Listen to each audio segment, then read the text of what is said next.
बिहार सरकार के गृह विभाग और पुलिस मुख्यालय की ओर से आज की इस मीडिया ब्रीफिंग में मैं मीडिया के सभी प्रतिनिधिगण का स्वागत करता हूं। अभी हमारे साथ बिहार के पुलिस महानिदेशक श्री एस.के. सिंघल साहब मौजूद हैं। साथ में एडिशनल डीजी पुलिस मुख्यालय श्री जितेंद्र कुमार हैं और मैं आमिर सुभानी अपर मुख्य सचिव गृह विभाग आपको संबोधित कर रहा हूं। हाल के दिनों में बिहार सरकार के द्वारा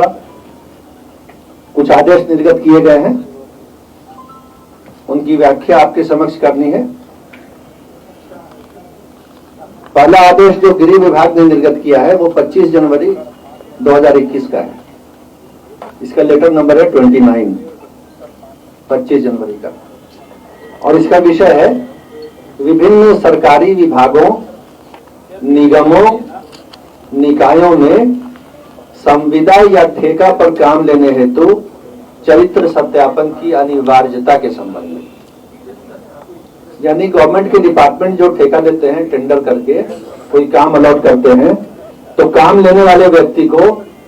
कैरेक्टर सर्टिफिकेट लेना होगा, क्योंकि वर्क्स डिपार्टमेंट में भी टेंडर होता है, सड़क निर्माण का, सिंचाई परियोजना का, बिजली परियोजना का, पुल का, बांध का। तो उसमें पहले से भी पीडब्ल्यूडी कोड में प्रावधान था कि जो टेंडर लेंगे तो उनको पुलिस से कैरेक्टर सर्टिफिकेट लेना होगा, और अगर स्वच्छ होगा कैरेक्टर सर्टिफिकेट तभी उनको टेंडर पर काम मिलेगा। ये व्यवस्था पहले से भी थी, लेकिन इसको दोबारा दोहराया भी गया है। इसमें कुछ और बातें भी जोड़ी गई हैं। एक तो ये जोड़ा गया है कि अगर किसी ने टेंडर लिया, किसी कंपनी ने,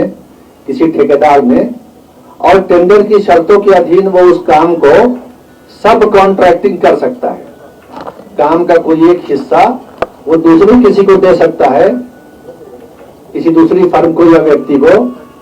तो अगर ये उसमें अलाउड है सब कॉन्ट्रैक्टिंग, तो जो सब कॉन्ट्रैक्टर होगा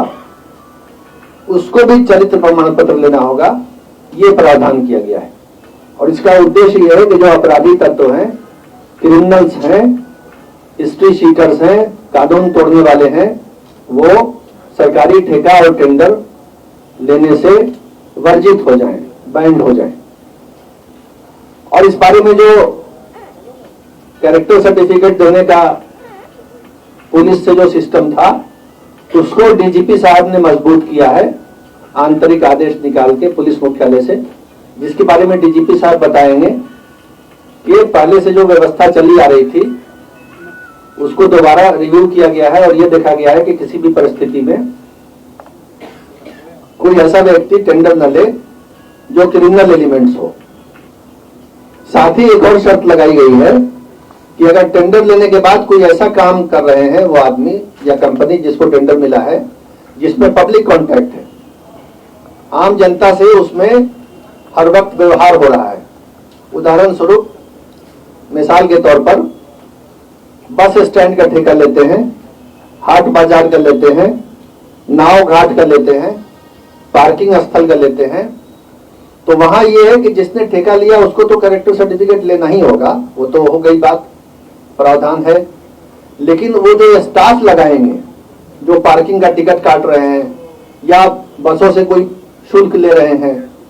या नाव से शुल्क ले रहे हैं, जो भी सरकार के कानून में लेना है, और उसके लिए उन्होंने प्राइवेट आदमी अपने रखे हैं ठेकेदार ने, तो उन प्राइवेट लोगों का भी कैरेक्टर सर्टिफिकेट लेना होगा, स्वच्छ होने चाहिए। उसमें भी ऐसा ना हो कि वो व्यक्ति खुद तो स्वच्छ हो, लेकिन जो अपना स्टाफ लगाए उसमें क्रिमिनल एलिमेंट्स को लगाए, गुंडे बदमाश को लगाए, रंगदारी करने वाले को लगाए, ऐसे लोग हो जो चार्जशीटेड हो या सजा याफ्ता हो उनको लगाए, तो ये अलाउ नहीं किया जाएगा, इसकी अनुमति नहीं होगी। और उसको ये आवश्यक होगा, अनिवार्य होगा कि अपने स्टाफ को भी कैरेक्टर सर्टिफिकेट वो पुलिस से दिलवाए, और साथ ही अपने स्टाफ को एक पहचान पत्र भी दे, ताकि मालूम हो कि ये उसका ऑथोराइज्ड आदमी है, ऑथोराइज्ड स्टाफ है। ये पहचान पत्र देने की जिम्मेवारी वो जो है वो उस ठेकेदार की होगी जिसने टेंडर लिया है। तो ये निर्देश था 25 जनवरी 2021 के गृह विभाग के आदेश का। उसके बाद पुलिस मुख्यालय से डीजीपी साहब ने 1 फरवरी 2021 को एक अनुवर्ती आदेश निकाला है, सब्सिक्वेंट ऑर्डर, जिसका ऑर्डर नंबर है 35। उस ऑर्डर के बारे में डीजीपी साहब खुद आपको संबोधित करेंगे। उस ऑर्डर का विषय है पुलिस सत्यापन प्रतिवेदन के संबंध में। यानी अभी जो बात हुई कि कैरेक्टर सर्टिफिकेट या पुलिस वेरिफिकेशन रिपोर्ट लेना अनिवार्य होगा,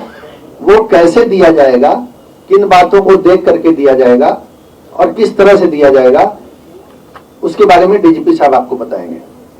इससे पहले कि डीजीपी साहब आपको संबोधित करें, मैं सिर्फ एक बात आपसे कहना चाहता हूं, और वो ये है कि लोकतंत्र में व्यक्तिगत स्वतंत्रता, पर्सनल लिबर्टी और नागरिक अधिकारों का, लोकतांत्रिक अधिकारों का बहुत महत्व है। और लोकतंत्र में जो भी सरकार होती है और सरकार के जो अधिकारीगण होते हैं और जो अमला होता है, वो इस दायरे में रह के काम करता है कि किसी के भी लोकतांत्रिक अधिकारों का हनन नहीं हो। उसमें उसके अंदर अभिव्यक्ति की स्वतंत्रता है और शांतिपूर्ण ढंग से अपनी बात कहने की स्वतंत्रता है और कानून का पालन करते हुए शांतिपूर्ण ढंग से धरना प्रदर्शन या जुलूस निकालने की भी स्वतंत्रता है, जिसके लिए अनुमति सरकार भी देती है और उसके नियम बनाए गए हैं। तो सरकार की कभी मंशा नहीं रही है और जो भी नियम बनाए जाते हैं या बनाए गए हैं, उसमें कहीं ये नहीं है कि किसी भी प्रकार के व्यक्तिगत अभिव्यक्ति की, लोकतांत्रिक अधिकारों की, व्यक्तिगत स्वतंत्रता की और संविधान में दिए गए जो फंडामेंटल राइट्स हैं, उनका कोई हनन हो, उसमें कोई बाधा पहुंचाए सरकार का कोई आदेश या नियम या सरकारी अधिकारियों के आदेश, ऐसा हुआ भी नहीं है और मैं आश्वस्त करता हूं कि ऐसा नहीं होगा। अब इस बारे में अगर कोई भ्रम है, कोई कठिनाई है, कोई बात समझने की जरूरत है, तो उस पर अभी चर्चा होगी। मैं पहले इस आदेश के बारे में, जो पुलिस सत्यापन प्रतिवेदन के बारे में डीजीपी साहब ने राज्य में सभी पुलिस अधिकारियों को और सभी थानों को निर्गत किया है, मैं पहले उनसे अनुरोध करूंगा कि वो आपको संबोधित करें और उसकी पूरी जो है विस्तार से आपको उसका बताएं कि वो आदेश क्या है और कैसे काम करेगा और उसमें क्या चीज लिखी गई है। और उसके बाद अंत में, जैसा डीजीपी साहब ने कहा, आप अपना उस पर प्रश्न कर सकते हैं, जिसका जवाब देने का हम लोग पूरा प्रयास करेंगे। धन्यवाद। अब डीजीपी साहब को सुने, एसके सिंघल साहब। धन्यवाद सर। सबसे पहले मैं आप सबको ये अनुरोध कर रहा हूँ कि इसके अंदर बहुत सारे फाइन पॉइंट्स हैं, कुछ लीगल प्रावधान है, मैनुअल के प्रावधान है, ऑनरेबल सुप्रीम कोर्ट के गाइडलाइंस हैं। तो इन सब फाइन पॉइंट्स को, बारीकियों को आपके समक्ष रखने के लिए हमारे एडिशनल डायरेक्टर जनरल हेडक्वार्टर जो जितेंद्र कुमार जी हैं, वो पहले आपके सामने हर पॉइंट को क्लियर करेंगे। उसके बाद फिर हम आगे जो हमने आपस में चर्चा की है उसके आगे हम लोग बात करेंगे। धन्यवाद सर। सबसे पहले, जैसा अपर मुख्य सचिव गृह विभाग ने आपको बताया कि 25 जनवरी 2021 का जो परिपत्र है उसके बारे में, उससे पहले जो है आपको मैं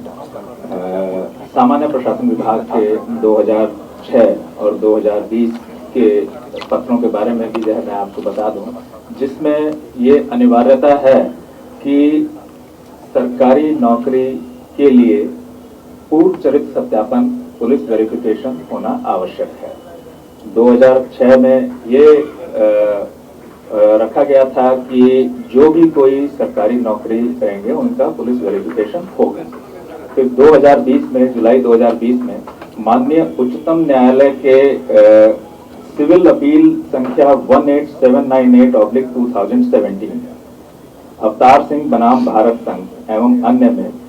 माननीय उच्चतम न्यायालय द्वारा कई निर्देश दिए गए, जिनके बारे में हमने आपको अपने प्रेस नोट में भी रखा है। आप उस पर जो है पूरा विस्तार से अध्ययन कर सकते हैं। जिसके बाद सामान्य प्रशासन विभाग द्वारा निर्देशित किया गया कि नौकरी में ज्वाइनिंग से पहले ही चरित्र सत्यापन करा लेना आवश्यक है। तो ये जो पुलिस वेरिफिकेशन जो होना है, पूर्व चरित्र सत्यापन, ये ज्वाइनिंग से पहले ही पूर्ण करा लेना है। यानी कि एक टाइम बाउंड मैनर में हमें चरित्र सत्यापन प्रतिवेदन पुलिस को उपलब्ध करा देना है उन अभ्यर्थियों को जो नौकरी के इच्छुक हैं, सरकारी नौकरी के लिए हैं।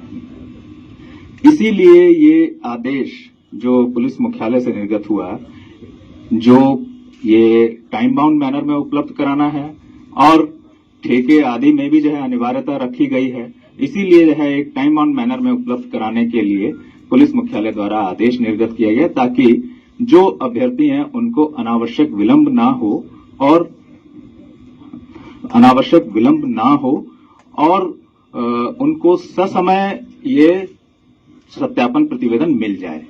ये इस बारे में मैं और जो है स्पष्ट कर दूं कि हमारे पुलिस मैनुअल में पहले से ही प्रावधान चला आ रहा है कि सत्यापन की क्या प्रक्रिया होगी। जैसे पुलिस हस्तक का नियम है 92, जो नियोजनार्थियों के चरित्र सत्यापन का प्रावधान इसमें रखा गया है कि कैसे किया जाएगा, क्या क्या किया जाएगा। उसी के साथ जो है 1985 में पुलिस ऑर्डर 144 और 145 ये भी जो है समय समय पर निर्गत होते रहे। समय की आवश्यकताओं के साथ साथ जो है इनमें प्रक्रियाओं में रिफाइनमेंट होता रहा और उसके बाद 2011 में भी जो है कि चरित्र सत्यापन प्रतिवेदन के लिए थानों में क्या क्या अभिलेख रखे जाएं, ये भी जो है निर्देशित किया गया। इन्हीं सब की कड़ियों में ये 1 फरवरी 2021 का पुलिस मुख्यालय का आदेश निर्गत किया गया है, जिसमें ये बताया गया कि ससमय दिया जाए ताकि आरटीपीएस एक्ट के तहत भी जो है ये एक टाइम बाउंड सर्विस है जो उपलब्ध करानी है, समय पर सबको मिल जाए। तो ये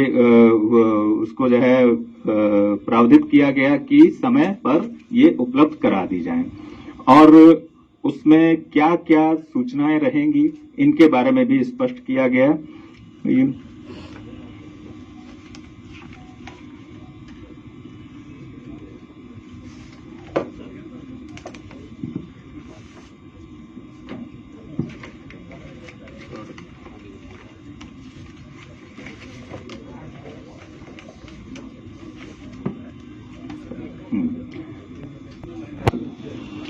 कि पुलिस सत्यापन प्रतिवेदन में संज्ञेय अपराधों के संबंध में संलिप्तता और उस क्रम में पुलिस एवं न्यायालय द्वारा की गई कार्रवाइयों की प्रविष्टि सत्यापन प्रतिवेदन में रहेगी। यदि कोई व्यक्ति किसी संज्ञेय अपराध में अप्राथमिकी अभियुक्त है और वो आरोप पत्रित हुआ है या न्यायालय द्वारा दोष सिद्ध किया गया यानी कन्विक्टेड है, आरोप पत्र यानी चार्जशीट, यदि उस पर जो है अनुसंधान के बाद साक्ष्य के आधार पर आरोप पत्र समर्पित किया गया है तो ये प्रविष्टि हमारी जो है उसमें रहेगी सत्यापन प्रतिवेदन में। कोर्ट द्वारा जो है कोर्ट में उसको जो है कन्विक्ट किया गया है, सजा दी गई है, तो ये प्रविष्टि भी जो है उस हमारे सत्यापन प्रतिवेदन में रहेगी। इसमें यह भी स्पष्ट किया गया है कि यदि किसी संज्ञेय अपराध में, संज्ञेय अपराध यानी कॉग्निजेबल ऑफेंस, जिसमें पुलिस बिना किसी वारंट के व्यक्ति को गिरफ्तार कर सकती है, तो यदि उसमें किसी व्यक्ति का नाम प्राथमिकी या अप्राथमिकी अभियुक्त के रूप में आया परंतु अनुसंधान में पाया गया कि उस पर आरोप सत्य नहीं है, साक्ष्य नहीं पाया गया है और उस पर जो है आरोप पत्र नहीं समर्पित किया जा रहा है, तो उसके नाम में, उसके चरित्र सत्यापन में उस कांड का उल्लेख नहीं किया जाएगा। मतलब कि वो हमारे हिसाब से, हमारी तरफ से क्लीन हो गया है वो। इसी तरह से यदि उसको सिर्फ संदेह किया गया है और उस पर आरोप पत्र के लायक साक्ष्य नहीं है तो भी जो है उस कांड की प्रविष्टि नहीं की जाएगी, यानी उस समय भी उसको जो है क्लीन ही माना जाएगा जो है। और यदि आरोप पत्र समर्पित भी किया गया लेकिन न्यायालय ने संज्ञान नहीं लिया या उस पर मुकदमा खारिज कर दिया या फिर ट्रायल के बाद उसको एक्विट कर दिया, ऑनरेबल एक्विट कर दिया, तो भी उस कांड की प्रविष्टि उसके बारे में नहीं की जाएगी। इसी क्रम में जो है एक और जो है क्या है कि यदि विधि व्यवस्था की स्थिति, विरोध प्रदर्शन, सड़क जाम आदि मामलों में यदि कोई व्यक्ति पार्टिसिपेट करता है और आपराधिक कृत्य में शामिल होता है, मतलब इन सब गतिविधियों के जैसा अपर मुख्य सचिव साहब ने बताया भी कि ये संवैधानिक अधिकार हैं, मौलिक अधिकार हैं, अपनी बात रखने का लोगों को, नागरिकों को जो है संविधान द्वारा प्रदत्त अधिकार हैं, वे अपनी बात रख सकते हैं। और हर तरह से उनको जो है उन अधिकारों को किसी भी प्रकार से अक्षुण्ण नहीं किया जा रहा है। बस यही कि यदि वे किसी आपराधिक कृत्य में शामिल होते हैं, आपराधिक कृत्य हो सकते हैं कि सरकारी संपत्ति की तोड़फोड़ करना, आग लगाना या लोगों के साथ जो है मारपीट करना, इसी प्रकार के और भी ये उदाहरण के रूप में है, और भी बहुत सी चीजें हो सकती हैं, लेकिन आपराधिक कृत्य में शामिल होते हैं और उसमें अनुसंधान में उनका नाम आता है, साक्ष्य पाया जाता है और फिर आरोप पत्रित किया जाता है, तब इन कांडों की सूचना भी हमारे पुलिस सत्यापन प्रतिवेदन में रहेगी। ये रहेगी पुलिस सत्यापन प्रतिवेदन में रहेगी।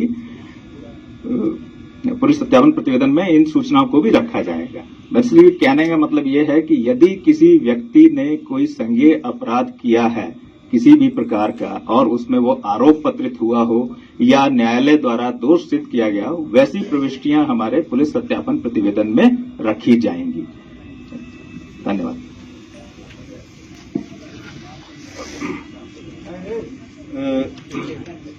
चरित्र सत्यापन की रिक्वायरमेंट, उसका generalised directions honourable Supreme Court के द्वारा जो व्यवस्था की गई है उसके बारे में भी जिक्र हुआ, और जो प्रोसीजर फॉलो करती है पुलिस उसकी जो बारीकियां हैं, डिटेल्स जो हमारे पुलिस मैनुअल में भी उद्धृत हैं, हमारे पुलिस ऑर्डर्स में भी उद्धृत हैं, और उसी कड़ी में हमने जो है उस प्रोसीजर को और क्लियर कट करने के लिए, क्लैरिफाई करने के लिए ये ऑर्डर जो है वो इशू किया है। इसके अतिरिक्त एक चीज और ऐड करना चाह रहा हूं। पुलिस मुख्यालय के स्तर से एक और ऑर्डर निकला है बेल कैंसिलेशन का।